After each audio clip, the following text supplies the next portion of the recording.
Greetings, everyone. Pete Pardo here from Sea of Tranquility. Welcome to another episode of What's Hot with Sea of Tranquility. That's right. It's Wednesday, new release day. No, it's not the UK Connection +1 today. It's actually Kickstart the Sun day. I was like, do I say Kickstart the Sun or Cats in Space? Cats in Space. Kickstart the Sun day. We've got the UK Connection, and also from Scotland, we got the Scottish Connection here today. We got Davy Gallagher from the Monsters Den and Davy's Cinema Flicks and Music Cinema Picks. Flicks and Music Picks. That's right. That's such a long title. I know. Stupid idea, wasn't it? But you know. That's okay. Well, but that's you cover lots of stuff on there, so that's okay. Yeah. So we had Greg from Cats in Space on the show on the UK Connection last weekend, and we wanted to do a proper, even though we talked a lot about the album with him, we wanted to do like a proper review episode like we do here each and every Wednesday on the channel. And I think we've had extra time now to digest it. I finally got my nice, gorgeous CD copy, right? So I'm with you guys and not just with the little cardboard sleeve promo. So a really good album, right? I think we can all agree on that. Real quick, how would you guys rank this in the catalog? I mean, we'll probably do another like a ranking. It's hard to do ranking the album's episodes on these bands who pump out stuff quickly. But I would say compared to the rest of their catalog, I would say this ranks pretty high up there, I would think. Safe to assume. Steven's nodding. Yes, okay, that's good. I'll be polite. I'm waiting to see if we're going to talk. No, well, I have already put my review up on the webzine, and I've gone as far as to say this might be my favourite album from the band. Scarecrow seems to be the album that they're that's what it's held up against. That's the standard. Everything is really good, people. If you haven't heard them, seriously, dip in anywhere. People have been asking us since we spoke to Greg, where should I start? Well, just put on any of the albums and take your pick. Yeah. So yeah, for me personally, and it's early days, so it needs to settle. Sometimes that puts an album up, sometimes it brings an album down. But to me, it's right up there as possibly the best thing they've done. Simon? I concur. I feel like I'm just going to, do a bit basic shit today. Yeah, it's one of those ones, isn't it? And I think now that we've got another album with Damien, that I can safely say this is the best album, and this may well be the best lineup of Cats now. Yeah. Now that we've got context, this is a more expansive and massive album than Atlantis, and by God, it feels like they've had 2 more years together to really meld as a band. So yeah, at the moment, if it's not the very top, it's certainly just about there. And isn't it interesting how we're saying all this when we've only really had this for a very short amount of time? Mm-hmm. So that I think speaks to the breadth of what's on the album and the quality of it. I mean, for me personally, I think you get a little bit of everything that makes this band so good on here. And I agree with Davey. I think that vocally, he's totally fit in here. He sounds comfortable. The songs are engaging. It's a fun album, maybe a little long, right, for some people. Doesn't feel it though. No, it is a proper double album. Yeah. It's not 76 minutes and where quite a lot of it's filler. It's a proper double album. I always judge double albums by what's the end of side 2 like and the start of side 3. Well, it's really, really good. As I said to Greg last week, it was 31 Pillow Bed, and then Charlie's Ego. Oh my God, last week I couldn't start with 51 Pillow Bed, and today I'm walking around going, Charlie's Ego, shut up, dog, that sort of thing. And that's the sign of a good album for me. It really is. Well, are the hidden tracks any good? And they really are. I mean, that's the strength here, I think, because for me there are a handful of tracks that stand out right off the bat. And I got to tell you, the last couple of days I've been listening to Bootleg Bandoliers over and over and over again. Mm-hmm. That's so good, so good. The album bookends terrifically, and there's all this good stuff in between. But it's like, just when you think you're starting to really focus on, King of Stars and Teenage Millionaires and, Bootleg and Charlie's Ego and Kickstart the Sun, all of a sudden you start, Hero's really good. Million Miles is really good. It's like, The Witch is really good, right? And then you're like, damn, this whole album is really good, right? Yeah. I think Poke the Witch might be my favorite, just in terms of sheer earwormness. I just can't get that part out of my mind, I heard it on the news, it seems crazy. It's like, it's total earworm. It's, yeah. And then you're right, the next day it's Charlie's Ego and that little Cockney bit that he goes into, where he's, it's almost like Ray Davies is taking over for a minute or two, or Suggs even, it's from Madness. It seems to always have a different treasure every single time you listen to it. It's great. Look at these two in their baggy trousers. Pavlov's dog, whenever I hear the word. It's funny, last week, Greg asked me point blank, he goes, Pete, is Goodbye to the American Dream your favorite song on the album? And I'm like, today maybe, or maybe not. But like, there have been times this past week that I'm like, yeah, this could be it. Or today it's Bootleg Bandoleros. I mean, tomorrow that could be back to King of Stars, because that was originally my favorite. And do any of you guys, when you listen to King of Stars, do any of you guys hear the Who Circa Quadrophenia on that song? Yes. There's an element of that there, yes. Yeah, right? Because the horns, right? And the kind of anthemic nature of it. I'm like, wait a second. This is like, man, it's like 1973 all over again. It's like crazy. Yeah, and it's the proggy rock nature without being prog, kind of expansive rock nature that Townsend would have brought to a Quadrophenia, where it's that bit more ambitious than what had come before, in terms of sounds. It just permutates the whole record. It just seems like everything's just more of a risk this time. It's just more advanced. It's not. I think the best and worst thing that people say about Cats is the whole, they sound like X and X band. They sound like X and X, because then sometimes when I've said that to people, they think, well, why wouldn't I just listen to that other band? Yeah. So I try and put it in the context of, but it sounds like the good stuff that you remember from the 70s from these bands, but without the 80s slump. It sounds like you've brought them forward into the 2010s or 2020s as we are now.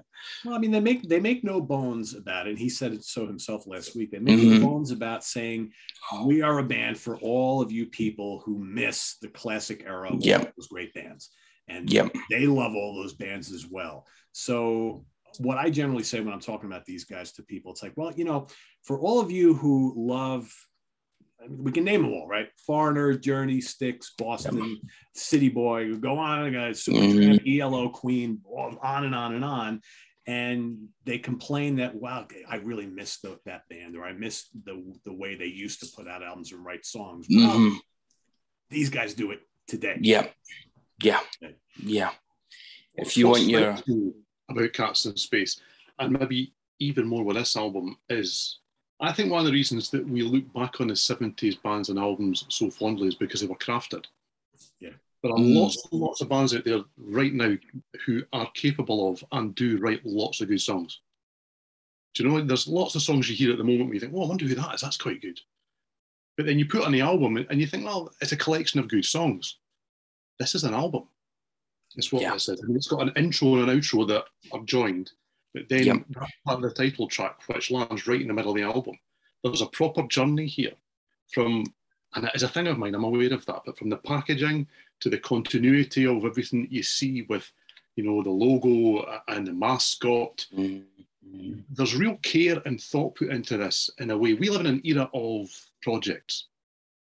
We live in an era where, I don't know, you're very close to the bands these days because you're always looking at what they're doing on social media, or, the news is constant. You're on a mailing list, or you pick it up on a website that you check out. The news is there all the time, always doing that.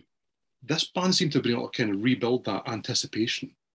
They put out singles early on. There's product there if you like to go and look at things and buy singles and all that sort of stuff. they seem to be able to have made a connection for the people who've already heard them and really like them in a way that I would suggest most bands really just either don't understand or just can't quite grasp a hold of these days. Yeah. And I think it is interesting that they're doing most of this under their own steam. They're not on a label and various things like that. And I probably think that keeping it in-house has allowed them to really understand who they are and what they want to do. And then they've translated it into an album that really is an album. We're struggling to pick highlights because there is the old-fashioned singles here. There are those songs where you think, oh, immediately, I love that. Isn't that brilliant? Yeah. The lyrics are amazing. The chorus is fantastic. I'm going to sing it while I'm walking Simon's dog. Yeah. All these kind of things. Mm-hmm. It's absolutely amazing. But then as you sit with it for a few weeks, and we've been quite fortunate because we got our promos early on, we have kind of gotten to know the other songs. There's longer songs on here. There's more ambitious songs on here. And they don't put the hits, in inverted commas, in the shade, but they've risen up to be the same sort of standard. So you begin to notice other songs now. And I find a lot of albums these days, the ones that are not the immediate, that's the song that I want you to hear today because that's what represents the album now. The rest of the album never quite gets there. That's not the case here. It's really clever. Yeah. It's a lost art in many ways. I was thinking, even before you said it, somebody needs to give the copy of this album to people at Frontiers Records and go, that's an album. It's not a collection of songs. It's an actual album. It has a beginning, it has a middle, and an end. It flows. It's an actual record.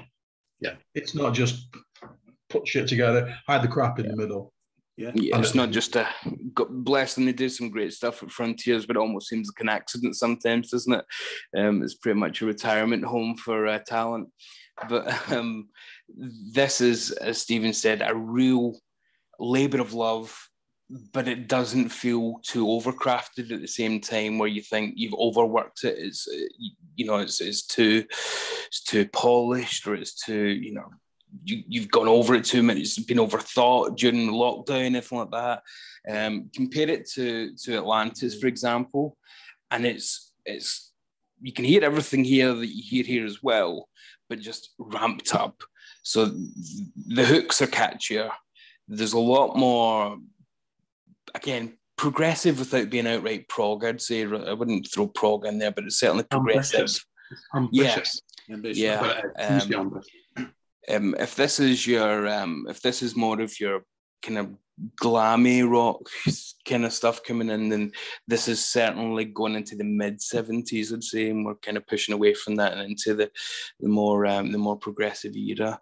And these guys can appeal. Davey, you touch on something that I wanted to bring up with the whole it's not quite prog thing. Yeah. I think that this band, based on what I've seen and heard comments on the various videos we've done about them, it seems like guys or ladies who are into prog are accepting of this band, and folks who are into heavier music are accepting of this. They're like, because like Simon and I have talked, and Stephen as well, have talked a lot about these kind of like melodic rock bands. That there are a lot of them still out there who pay homage to the 80s and whatnot. And I think these guys do that, but in a different way.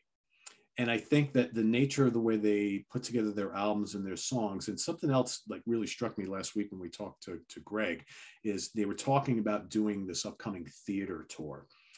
And it sparked back a show that we did on the UK Connection not too long ago, where we did talking about Styx, our favorite and least favorite Styx album. And Simon talked really, really highly of Paradise Theater. And I was thinking, how cool would this album sound played live by the band in its entirety in like a small 1,500, 2,000 seat theater? The way kind of like Styx used to do stuff like that. How cool would that be? And with then a small horn section and and really do it the right way with the whole production. And we asked Greg, it's like, well, how hard is it to choose songs for a set list, because now you've got all this great material. But I mean, how cool would it be to the beginning of the show, you throw out a couple classic tracks, then you play the whole album in its entirety, and then you finish with maybe 3 of their most well-known tracks from previous albums. Boom, there's your show. I'd pay to see that. Yeah, I'd pay to see it here in the US. Guys, It's just, I think it would play well because there's a theatricality or theatricalness. Is that even a word? Theatricalness? Probably not. But there's theatricality is perfectly fine. You've gone down there to this album that I think is going to lend itself really well to the stage. I think, and I don't think this album is overproduced where they can't replicate this live. I think it's exactly what it needed to be, and great stuff. Theatricality is the perfect word for it because Damien comes from that, doesn't it? He comes from that background. It wasn't he one of those Andrew Lloyd Webber Jesus looking for a new Jesus Christ Superstar talent show kind of? I think he started out in one of those, didn't he? Oh, that I don't know, to be fair. Yeah, I think he auditioned for one of them back in the day. Okay. Yeah, remember those Andrew Lloyd Webber on BBC One? He would audition people for his new productions, and it was a like X Factor, but with Andrew Lloyd Webber. Yeah. Yes, I do. You're trying. I'm not making it up. Yeah, try not to. No. I'm not making it up. I do know what you mean. To go back to what you were mentioning, Peter. The four of us have all reviewed quite a lot of albums over the years, over the many, many moons that we've been doing this kind of thing. And I often find myself getting to kind of the bit that matters. Do you like it or do you not? And coming to the conclusion, I don't quite know who an album will appeal to because it's maybe too much of this and maybe too much of that. So people from this crowd will like some of it, but not all of it. People from that crowd will like some of it, but not all of it. I think the difference with this album is that the breadth of appeal. I think that is the difference. It's glammy, it's poppy, it is progressive in places. Yeah. It's all of those things. It's none of those things. It's just good music. That's what it is. There's no squeezing it into a box. There's no, well, we'll have to have this bit. We'll have to sound like that. Do you know? And it never feels like a compromise at any point. You never kind of think, well, here comes a melodic rock song. It's much more than that.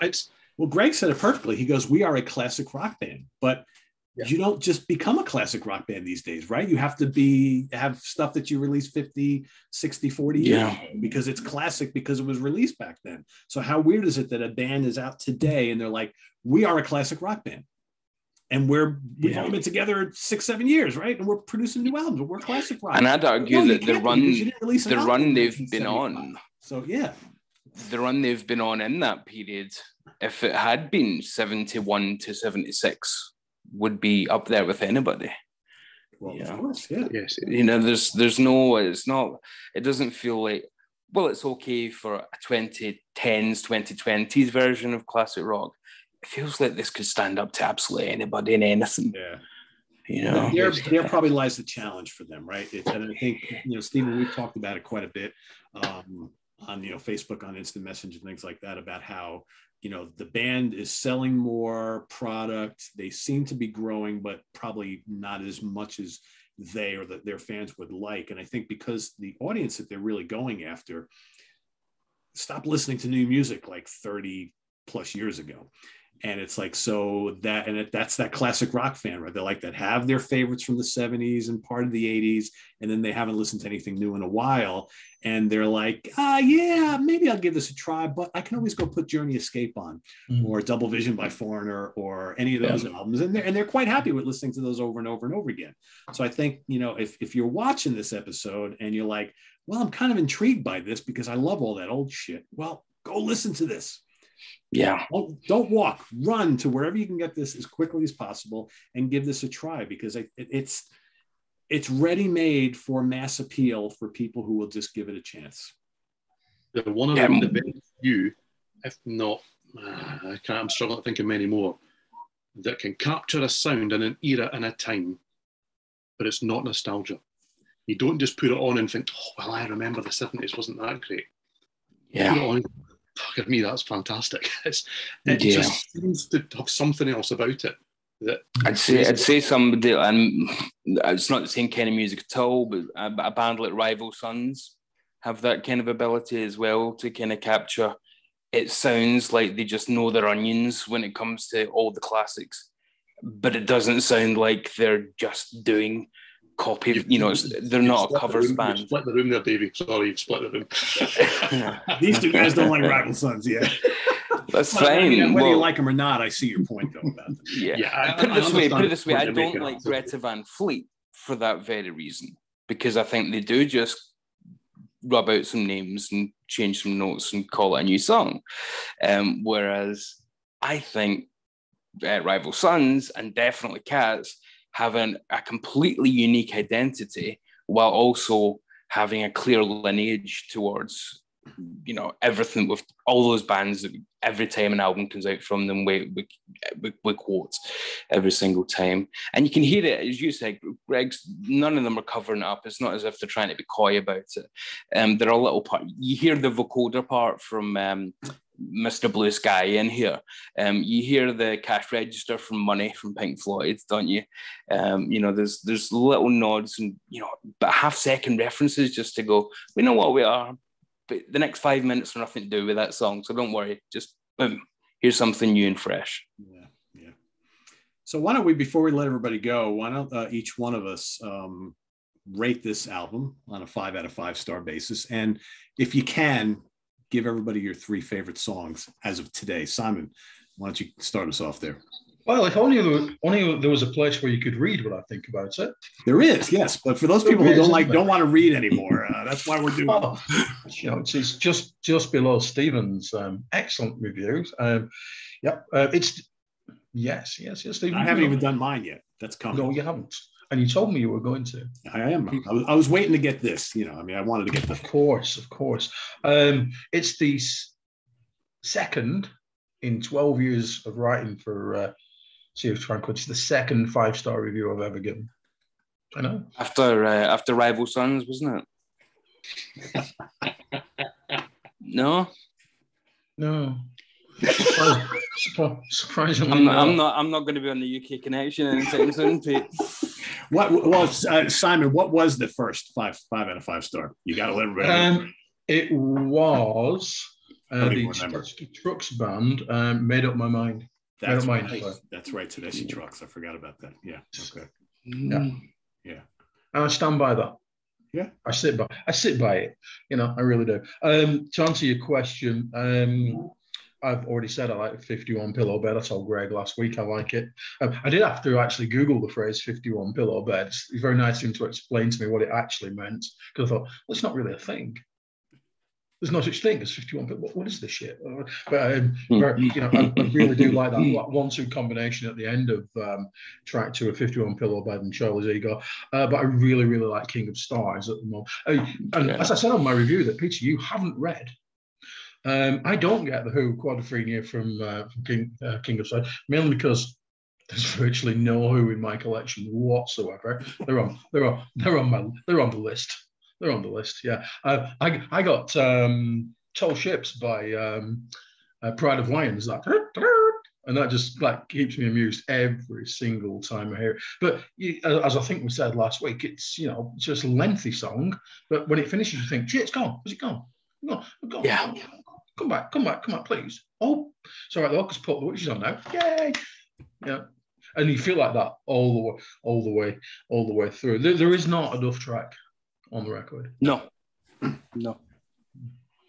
would agree. All right, Stephen, your rating and 3 favorites.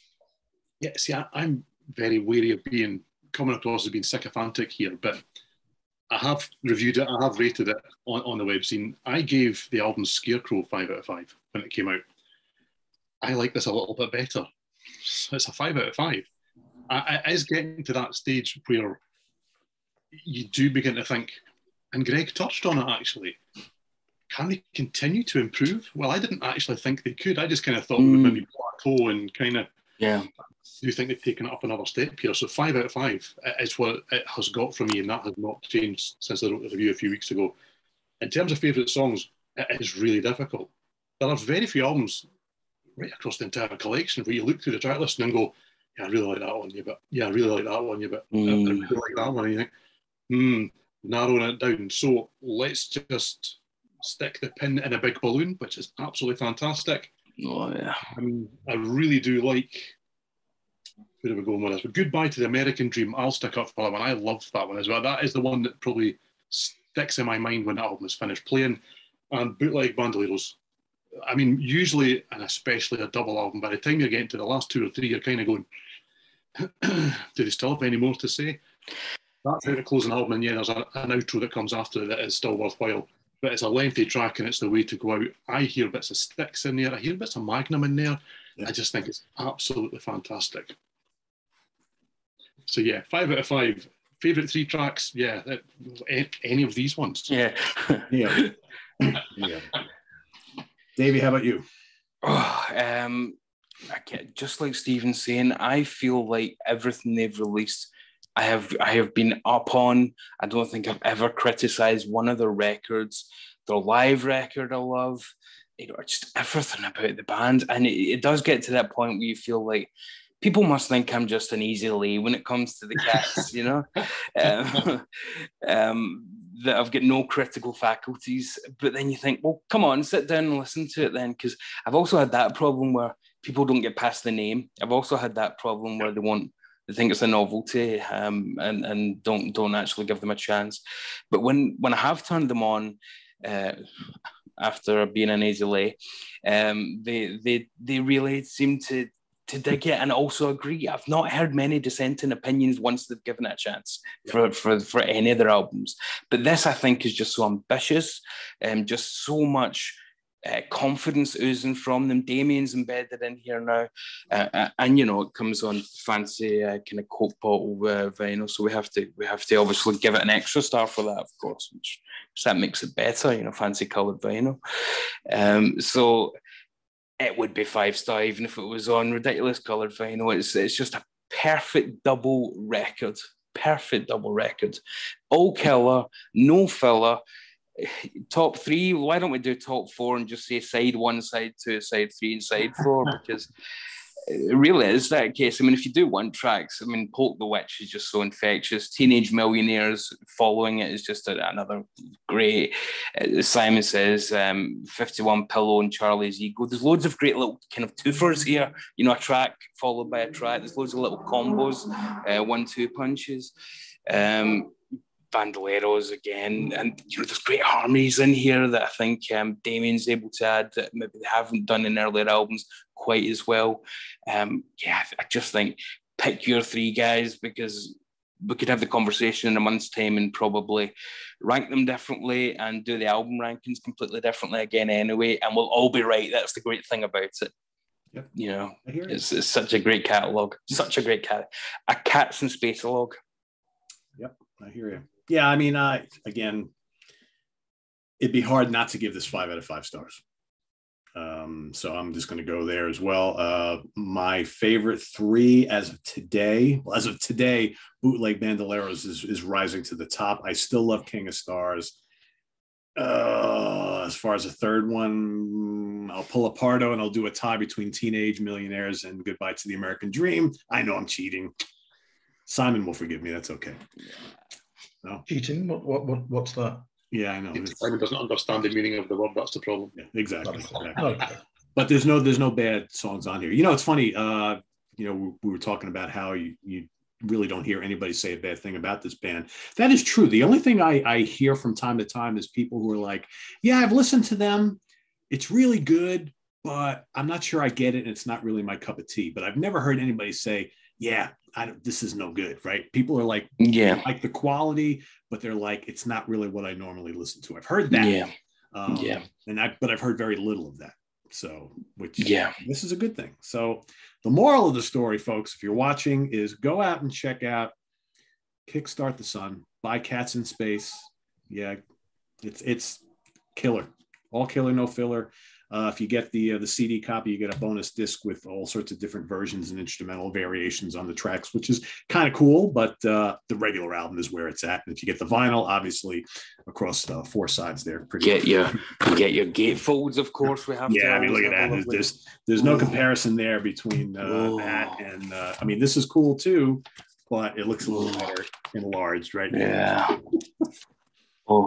And as Stephen said, I love that they still go with, you know, with the actual logo and with the mascot and whatnot. I was joking to somebody earlier that last week, Pete, when we did the Predator episode, I want a spin-off. I want the cats in space to fight the predators. That's what I really want. That's what I really need. You know, I want a concept album about that, because God, even their artwork just, it sells you straight away that this is just a fun, brilliant time. But I think they're even more ambitious than they ever have been, even more beautiful. And I just can't wait to see what they've done, what they're going to do next. I can't imagine how they'll top it. But I would have said that after Atlantis. So I really don't know what to expect next. I really don't. Isn't it interesting how this has only been out like a week and we're already thinking about what they could do next? No, how we should be sitting here going, oh, come on, it's a lot to take in a week, you know. We'll see how it lands. We'll give it another couple of months. Yeah, we're already so giddy about it. We're like, oh, this is fantastic. I'm going to love this for months. But man, what are they going to do next? Yeah. No, we're already sitting here just reading the lyrics and, in front of the stereo. That's right. So, brand new Cats in Space. It's a worldwide mission. Kickstart the Sun. It's out now. Go ahead and get yourself a copy. As you can see, we love it. We hope you do too. So, thanks for watching this latest episode of What's Hot with Sea of Tranquility. I want to thank all of my buddies here from the UK for jumping on this one and talking a little bit about this really, really great album, which I think is going to rate pretty high for us at the end of the year when we look at all of the different releases that came out. Oh, yes. So thanks for watching, everybody. Visit us on the web at www.seaoftranquility.org. We're on Facebook. We're on YouTube all together. All the damn time. Please hit that like button before you leave us and hit the subscribe button if you haven't already. We've also got the link to our Ko-Fi page and our merch page down below if you care to investigate that. And thanks again for Simon, Bray, Stephen, Reid, and Davy Gallagher. I am Pete Pardo. See you real soon here on Sea of Tranquility. Take care, everybody.